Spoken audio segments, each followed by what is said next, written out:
if I were to come up with one law when it comes to social sciences, I mean, we are what we consume physically and mentally. We don't eat well. There's a physical effect. What we consume affects our beliefs. We can see this. So for those of you who don't know what Sigma Sigma Boy is, it is a trending TikTok song. And one of the issues that I have with it is, and I'm not going to show it, but there are two very young children displayed on the cover. I mean, these are like, I don't even know, like 10-year-old girls or something like that. And as it's been done before, you know, they are dressed as older adults or older individuals and marketed. And that is my issue, is it's marketed sexual appeal. So like I said, I'm not going to show it. That might be okay in some places, but not here. I will show, though, the lyrics just so you can get an idea, because you'll be able to tell just by these kids' voice. It's really messed up. So here, listen to this. My Sigma boy, Sigma boy, Sigma.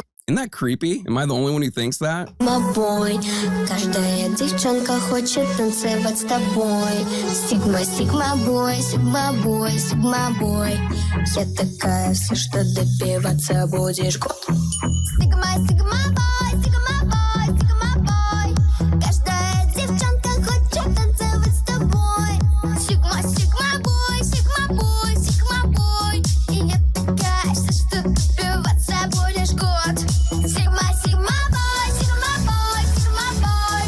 Каждая девчонка хочет танцевать с тобой. All right, that's all I can take. We're going to go through the lyrics. We don't need to listen to it. You got the idea. So again, why is this important? Cultural shifts. They are big and they happen over a very long period of time, and sometimes we don't even notice them. So the first thing, we'll look at the sexual appeal. The next, we'll look at the whole alpha male versus sigma next. So again, you see this childhood language of boy with the males. And then throughout this, like, get inside my Bentley, come inside my beauty box. I mean, this is money and sex association that is common in adult music. I don't know if it's common in childhood music. I only know about this because it's a common trend, but I don't consider it appropriate, especially with it coming out of a child's mouth. I think it's wrong. And this keeps on coming up in our culture. This is not the first time it's happened. I know there was like a recent Netflix issue where this did come up, and I think it's going to continue to come up. I think this is just a thing. Hopefully it passes, but we will see. And I want to talk a little bit about these mental associations that we make, like these money and sex associations, these children that are saying these things, you know, like, you are my Sigma boy. And then this is a powerful one. This, I'll buy all the Skittles, Snickers, you'll be mine for sure, boy. I don't know about you, but when I think of candy and kids, there is the popular meme in society, the uncomfortable meme in society of adults taking advantage of children with candy. And this portrays it. And I think the excuse probably is that this is a behavior between children, but is that behavior between children going to be reinforced over time until they're older? And then this music is not only being played to kids, this is being played to adults. This is on a primarily adult platform, I would say. And what happens to the individuals who have a proclivity to take advantage of people? And there is a strengthening and reinforcing within our culture of these memes that they become okay. It's this time frame. I think commonly, these things are overlooked. I'm not really seeing it discussed a lot with this song. There may be comments that I am looking into this too much, but these things happen over a long period of time and it's often unseen and it needs to be addressed. I wanted to give an example of this and how this occurs in society. And I went and pulled up a good source from a doctor. Actually, before we get into that, I want to get into deprivation theory. Deprivation theory is a subcategory of social movement theory, and what it argues is that deprivation theory is that social movements have their foundations among people who feel deprived of some goods or resources. According to this approach, individuals who are lacking some good, service, or comfort are more likely to organize a social movement to improve or defend their conditions. It adds to the collective behavior approach that a social movement is a mild, aborted, weak, undeveloped form of revolutionary outbreak or an aspect of revolution. So a good example of this that has recently occurred and comes up in this discussion is with social movements. One of the key aspects of them is that you must have an antagonist right? Someone to fight against. There has to be a bad guy, whether it be the government, a group of people, what have you. So in this case, what they will do, the individuals who hop on to these larger social movements, is they will make a case that because X group is getting social acceptance or making headway, that they too deserve this, that they must be accepted as well. So one of the social movements where this has happened, and I think most people have heard about it, is the social movement of the LGBTQ. There was discussion of a P being attached to this, and that being pedophilia. And that is what I'm concerned about.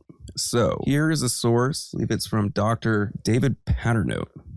In his book, this chapter, Pedophilia, Homosexuality, and Gay and Lesbian Activism. The abstract of this is pedophilia is undoubtedly one of the main contemporary sexual taboos and a broadly condemned form of sexual activity. Sexual scandals involving minors led to massive public uproar, and laws against child sexual abuse have been strengthened worldwide. However, by examining the past, a more complex picture surrounding this phenomenon is unveiled. Although pedophilia has never been widely encouraged or accepted, the societal taboo was definitely less pervasive in recent history. So just a key point in this, as will be shown here, the era of sexual revolution was a very specific period for debates regarding pedophilia. Pedophiles made themselves publicly known and attempted to set up special interest organizations. Other groups, particularly within gay communities, endorsed part of their claim and defended the need for solidarity between sexual minorities. Both the content and the form of these debates and arguments were undoubtedly influenced by the spirit and the rhetoric of homosexual liberation. In this source, I took this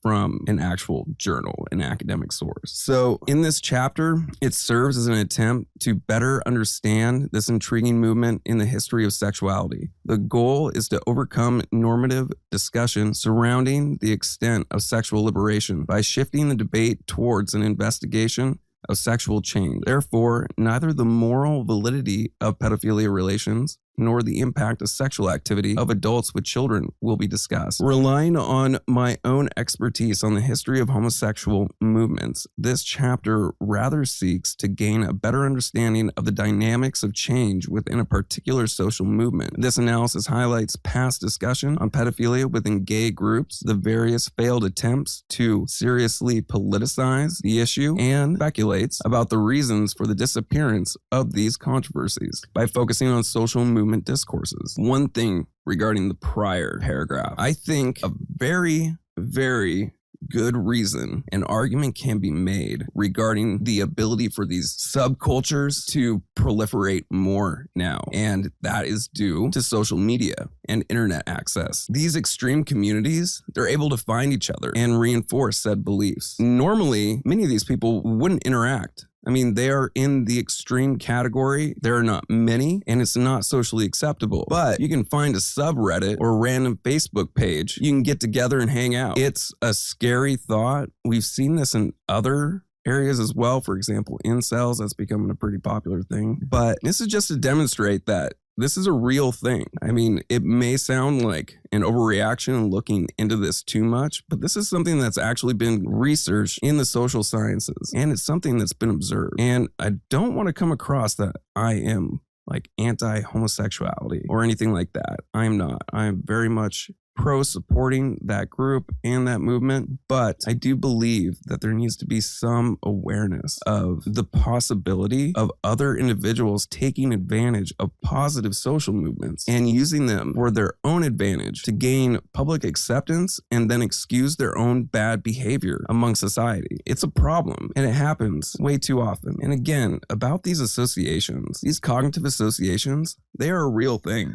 On a future podcast, I'm going to talk a little bit about conceptual metaphor and just the ability through cognitive mapping to look at the effect that it has on us. There are many arguments in cognitive science that states or demonstrates that we aren't even aware of the effect, at least to some, point, but it does affect us. An interesting conversation that could be had with this is like the issue of censorship.